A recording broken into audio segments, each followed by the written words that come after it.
امیر سنت اپنے رسالے قبر والوں کی حکایت میں بڑی اچھی حدیث پاک کی فضیلت لکھتے ہیں کہ حضرت علامہ ابو عبداللہ محمد بن احمد مالکی قرطبی علیہ رحمہ نقل کرتے ہیں کہ حضرت سیدنا حسن بصری علیہ رحمہ کی خدمت بابرکت میں حاضر ہو کر ایک عورت نے عرض کی، میری بیٹی فوت ہو گئی ہے، کوئی طریقہ ارشاد ہو کہ میں اسے خواب میں دیکھوں۔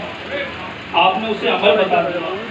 اس نے اپنی مرحومہ بیٹی کو خواب میں تو دیکھا، مگر اس حال میں دیکھا کہ اس کے بدن پر تار کول یعنی ڈامر کا لباس، گردن میں زنجیر اور پاؤں میں بیڑیاں ہیں۔ یہ ہیبتناک منظر دیکھ کر وہ عورت کانپ اٹھی۔ اس نے دوسرے دن یہ خواب حضرت سیدنا حسن بصری علیہ رحمہ کو سنایا۔ سن کر آپ بہت مغموم ہوئے۔ کچھ عرصے بعد حضرت سیدنا حسن بصری علیہ رحمہ خواب میں ایک لڑکی کو دیکھا جو جنت میں ایک تخت پر اپنے سر پر تاج سجائے بیٹھی ہے۔ آپ علیہ رحمہ کو دیکھ کر وہ کہنے لگی، میں اسی خاتون کی بیٹی ہوں جس نے آپ کو میری یہ حالت بتائی تھی۔ آپ نے فرمایا، اس کے بقول تو عذاب میں تھی، آخر یہ انقلاب کیسے آیا؟